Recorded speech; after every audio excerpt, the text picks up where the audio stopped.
Hello दोस्तों, आप सभी को स्वागत है आपका अपने YouTube चैनल साइंस वाला में। दोस्तों, आज हम लोग करेंगे बहुत ही बढ़िया टॉपिक, सभी को परेशान करने वाला टॉपिक्स मैथ्स। मैथ्स दोस्तों हम लोग पढ़ेंगे जीरो से टॉप लेवल, वो भी दोस्तों न्यू एडिशन बुक से पढ़ेंगे। RS अग्रवाल का दोस्तों न्यू एडिशन बुक आपके मार्केट में आ चुके हैं। सबसे बेहतरीन बुक, सबसे बढ़िया बुक, अच्छे लेवल के क्वेश्चन, ऑल एग्जाम आप इस बुक से कवर कर सकते। कोई भी एग्जाम हो, SSC, CGL, CPO, bank, PO, कोई भी लेवल दोस्तों सब आप एग्जाम दे रहे हैं तो ये बुक आपके लिए रामबाण साबित होने वाला है। इसीलिए दोस्तों हमने YouTube पर वो भी फ्री अच्छे से पढ़ाने वाला हूं। सभी सवाल आप इससे देखने को मिलेगा।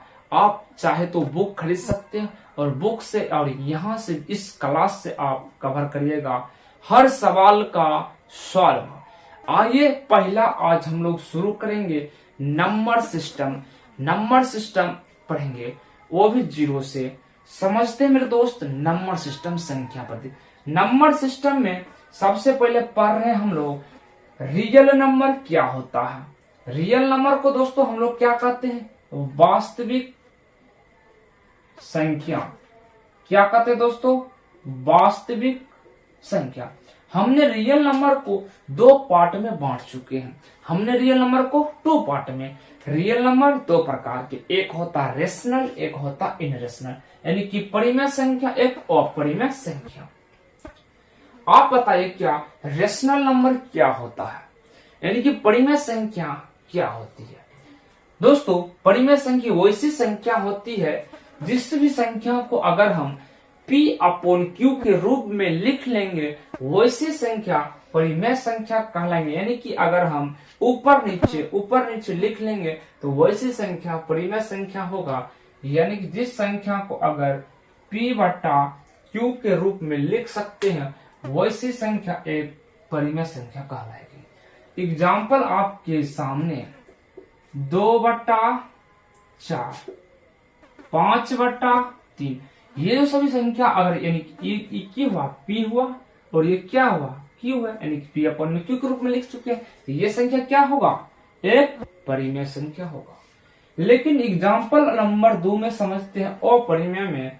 तो अपरिमेय संख्या वैसी संख्या होता है जिससे हम P/Q के रूप में नहीं लिख सकते हैं, यानी कि ऊपर नीचा नहीं लिखेंगे वैसी संख्या अपरिमेय संख्या। जैसे एग्जाम्पल आपके बीच √7, √5 और पाई, ये जो सभी संख्या है एक अपरिमेय संख्या कहलाएगी, जो कि इसको हम सिर्फ P ही लिख सकते हैं, बट्टा में Q नहीं लिख सकते हैं। ठीक है, अब हम समझते हैं रेशनल नंबर को, जो अपरिमेय संख्या है इसको हम लोग दोस्तों दो भागों में बांट के पढ़ते हैं। रेशनल नंबर दो भागों में, यानी परिमेय संख्या के कितने पार्ट होते हैं? दो। एक होता है इंटीजर यानी कि पूर्णांक, और दूसरा दोस्तों होगा फ्रैक्शन, भिन्न। देखिए दोस्तों, इंटीजर को आप पहले समझेंगे उसके बाद फ्रैक्शन। हमने रेशनल नंबर के दो भागों में बांटे, एक इंटीजर्स, एक फ्रैक्शन। इंटीजर भी दोस्तों होता है 3 टाइप से। इंटीजर भी कितने टाइप से होते हैं? 3 टाइप से होते हैं। एक होता है पॉजिटिव इंटीजर, एक होता है निगेटिव, एक होता है पॉजिटिव इंटीजर। एक ना तो पॉजिटिव और ना तो निगेटिव। ठीक है, एक जो होता है ना तो निगेटिव ना तो पॉजिटिव, वो कौन सी संख्या होती है? आइए, यानी अगर कोई हमने लाइन लिया है और इस लाइन पर 0 है और इधर की संख्या -1, -2, -3, -4 और ये जो संख्या इंफिनाइट तक, ये संख्या जो जाएगी ये निगेटिव संख्या होगा। और उसी प्रकार यहां से अगर हम इधर की ओर जाएंगे 0 से पॉजिटिव होगा 1 2 3 4, इसी प्रकार इन्फिनाइट तक जाएगी, वैसी संख्या पॉजिटिव इंटीजर कहलाते हैं।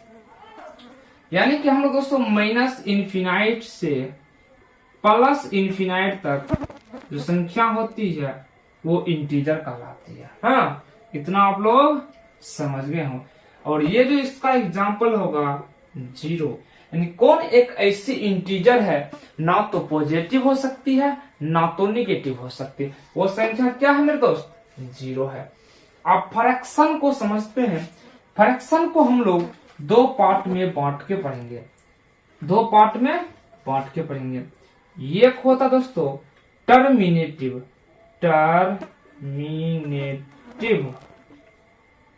एक होता है नॉन टर्मिनेटिंग। ठीक है,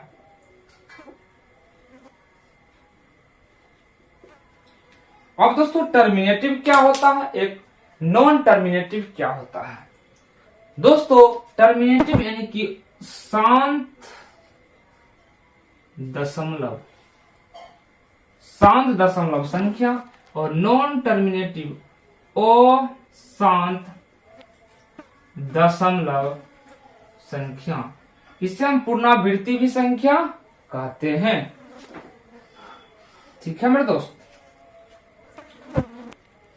अब देखिए दोस्तों, टर्मिनेटिव शांत और नॉन टर्मिनेटिव अशांत, फ्रैक्शन को दो भागों में बांट चुके हैं। अब नॉन टर्मिनेटिव किसको कहते हैं? आप लोग बताइए फटाफट कमेंट में लिखिए। और टर्मिनेटिव किसको कहते हैं? शांत दशमलव, एक अशांत दशमलव। अब इसका एग्जांपल आपको समझाता हूं।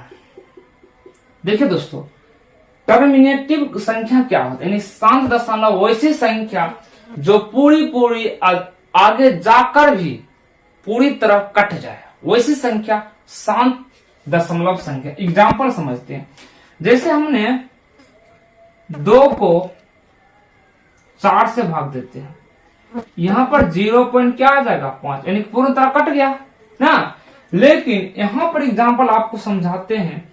3 को अगर 2 से भाग दिए 0.666, इसी प्रकार इसको हम 0.6 पर रेखिंग बार भी लिख सकते हैं। तो यानी कि ये संख्या बार बार लगातार हो रहा, यानी कि एक पुनरावृत्ति दशमलव संख्या है, यानी कि अशांत दशमलव संख्या है ना। इसको हम और भी एग्जांपल लीजिए तो 22/7, ये भी एक नॉन टर्मिनेटिव संख्याओं के अंतर आते हैं। इतना बात आप लोग समझ गए हैं दोस्तों। इन सभी को आप स्क्रीनशॉट लीजिए या तो नोट्स कर लीजिए। ये जितने बात हम लोग दोस्तों लिख रहे हैं सब आपको RS अग्रवाल के बुक में देखने को मिलेगा। हम इसको मिटाते हैं, इसके आगे चलते हैं दोस्तों। आगे हम लोग समझने वाले हैं कि सम संख्या क्या होती है। सम संख्या बताइए आप लोग, सम संख्या किसको कहते हैं? उसके बाद समझेंगे विषम संख्या क्या होती है। आप लोग फटाफट आंसर दीजिए। तीसरा है भाज्य संख्या, कंपोजिट नंबर। चौथा आप लोग बताइए अभाज्य संख्या, प्राइम नंबर। ठीक है, इतना आप लोग बताइए फटाफट। दोस्तों सम संख्या ऐसी संख्या होती है, यानी कोई भी संख्या अगर 2 से पूरी तरह कट जाए, डिवाइड हो जाए, तो वैसी संख्या सम संख्या आएगी। एग्जाम्पल लिख सकते हैं 2, 4, 6, 8, 10, 12 इन्फिनिटी तक, ये सभी संख्या सम संख्या। इसमें दोस्तों आप लिख सकते हैं वैसी संख्या जो 2 से पूरी तरह कट जाएगी, वो संख्या सम संख्या कहलाएगी। लेकिन विषम संख्या जो 2 से कभी नहीं कटेगी, वो सभी संख्या विषम संख्या होती है। यानी 1, 3, 5, 7, 9, 11, 13, 15 इसी प्रकार इन्फिनिट। ये जो संख्या है मेरे भैया, ये सभी संख्या विषम संख्या कहलाते हैं। यानी कि ये देखिए कभी भी 2 से कटेगा, कभी भी ये सभी संख्या 2 से नहीं कटेगी, विषम संख्या होती है। अब आते हैं भाज्य संख्या, इसको हम इंग्लिश में कहते हैं कंपोजिट नंबर। अब भाज्य संख्या क्या होते हैं, यानी कि भाज्य संख्या वैसी संख्या जिसका फैक्टर कम से कम 3 हो और ज्यादा से ज्यादा कुछ भी। एग्जाम्पल जैसे हम लेते हैं 4, 6, 8, 10, 12, इस प्रकार लेंगे। ये जो संख्या है ना भैया, भाज्य संख्या है, कंपोजिट नंबर, यानी कि इसको हम कम से कम 3 फैक्टर कर सकते हैं और ज्यादा से ज्यादा कुछ भी।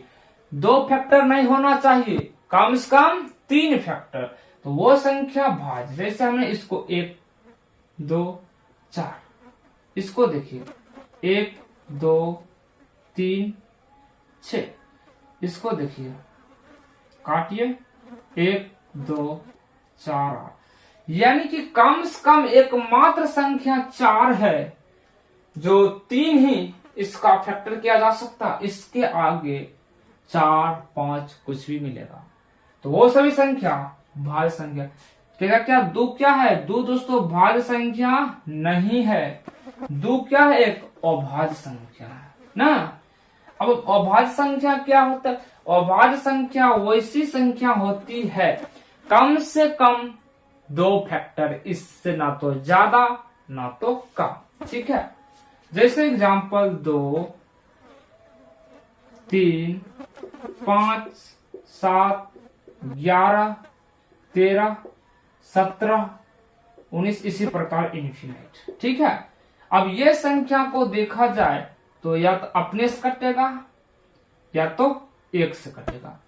अभाज्य संख्या ऐसी संख्या होती है कम से कम इसको 2 फैक्टर ही कर पाएंगे, इससे ज्यादा नहीं करेंगे, यानी कि वो संख्या होगी या तो 1 से कटेंगे या अपने आप खुद से कट जाएगी। वो संख्या अभाज्य संख्या सभी में देख लीजिए, 1 या तो अपने से कटेगा, इसके ज्यादा से नहीं कटने वाला है ना, तो ये संख्या अभाज्य संख्या कहलाती है।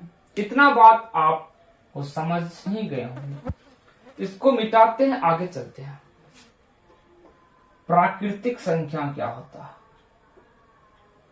यानी कि नेचुरल नंबर, आगे बताइए। पूर्ण संख्या क्या होती है, और दोस्तों आते हैं सह अभाज्य संख्या। एक होता दोस्तों अभाज्य युग्म संख्या, सबसे इंपॉर्टेंट, किसी को पता भी ये नहीं होते हैं ये दोनों बात, ये तो हर सभी को पता होते हैं कि प्राकृतिक संख्या वैसी संख्या होती है जब भी 1 से हम लोग काउंटिंग नंबर करेंगे वही सब संख्या क्या होती है, एक प्राकृतिक संख्या होती है। यानी कोई भी संख्या अगर 1 से स्टार्ट करेंगे इन्फिनाइट तक जाएगी, वो सभी संख्या प्राकृतिक संख्या, यानी हर हमेशा 1 से ही स्टार्ट होती है। पूर्ण संख्या अगर प्राकृतिक संख्या में अगर हम 0 पे शामिल कर लेंगे तो पूर्ण संख्या, यानी कि पूर्ण संख्या 0 से स्टार्ट होगा, 0, 1, 2, 3, 4, 5, इसी प्रकार इन्फिनाइट तक ले लीजिए, ये सभी संख्या पूर्ण संख्या के अंतर्गत आते। अब सबसे इंपॉर्टेंट ये दोनों बातें, सह अभाज्य संख्या क्या होती बताइए। सह अभाज्य संख्या क्या आप लोग जानते हैं तो कमेंट में लिखिए। सह अभाज्य संख्या वैसी संख्या दोस्तों, इसका एचसीएफ 1 होगा। अगर सह अभाज्य संख्या तभी हो सकता है अगर उन संख्या को एचसीएफ कीजिएगा तो आंसर 1 आएगा, तो वो संख्या सह अभाज्य संख्या होगा। एग्जाम्पल 2, 3, 3, 5,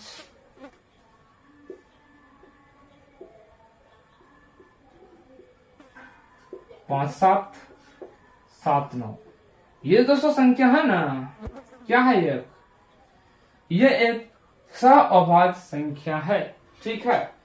यानी कि इसका एचसीएफ देखिएगा 1 ही होगा, तो ये सभी संख्या सह अभाज्य संख्या होती है। अभाज्य युग्म संख्या सबसे वेरी वेरी इंपॉर्टेंट है। सह अभाज्य संख्या दोस्तों, यानी सह अभाज्य संख्या तभी हो सकता जब इन दोनों का अंतर एक होगा।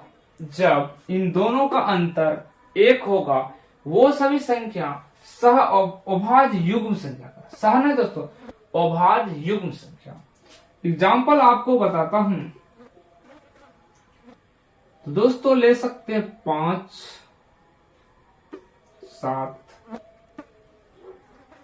7, 9।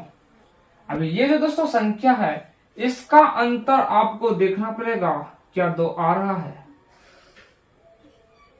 2 आना भी चाहिए और एचसीएफ भी इसका 1 होना चाहिए। तो वैसी संख्या अभाज्य युग्म संख्या का, देखिए यहाँ पर 5 और 7 एचसीएफ निकालेंगे 1 होगा और दोनों का अंतर भी है 2 ना, तो ये संख्या क्या होगी? अभाज्य संख्या युग्म होगा, अभाज्य युग्म संख्या होगा ना। तो आगे हम लोग चलते हैं 5 नंबर में। बताइए स्थानीय मान क्या होता है? फटाफट आंसर दीजिए। और एक और बता दीजिए जातीय मान। दोस्तों स्थानीय मान क्या होता है? जैसे हम एग्जांपल लेते हैं 4, 5, 2, 6। 4, 5, 2, 6 इसका कहेंगे स्थानीय मान 5 का बताइए। तो जब भी दोस्तों 5 का कहेंगे स्थानीय मान तो 5 इधर निकाल लेंगे और 5 के जो बगल में, 5 के जो राइट साइड में जितने भी संख्या होंगे उसका बदला में हम 0 ले लेंगे। यही संख्या स्थानीय मान का, जितना हो सके इधर संख्या उतना 0। 5 लिए 5 पर 1, 2, 2 0, ठीक है। अब जातीय मान इसको कहते हैं फेस वैल्यू ना। तो फेस वैल्यू क्या होता है? इसका एग्जांपल देखिए, जैसे 2, 4, 5, 3। इसमें कहेंगे आपको बताइए कि 4 का जातीय मान बताए, यानी कि फेस वैल्यू जिसको बुलाएंगे वही आएगा, यानी कि फेस वैल्यू। इसका आंसर क्या होगा? कहेंगे हम 4 का, तो आंसर 4 ही होगा, सिर्फ 4, क्योंकि जातीय मान है। जिस फेस वैल्यू को इंग्लिश में कहते हैं, यानी कि जिसको बुलाएंगे वही आएगा, वो संख्या फेस वैल्यू कहलाती है। 4 तो 4, ठीक है। तो मेरे दोस्त आज की क्लास हम लोग यहीं रखते हैं। अगर आपको अच्छा लगा हो क्लास तो आप लोग लाइक एकदम करिए और कमेंट में लिखिए दोस्तों एकदम मस्त क्लास लगा। आगे दोस्तों हम लोग नेक्स्ट क्लास में और भी पढ़ेंगे बेसिक, उसके बाद क्वेश्चन पर डायरेक्ट चलेंगे, ठीक है। तो थैंक यू दोस्तों।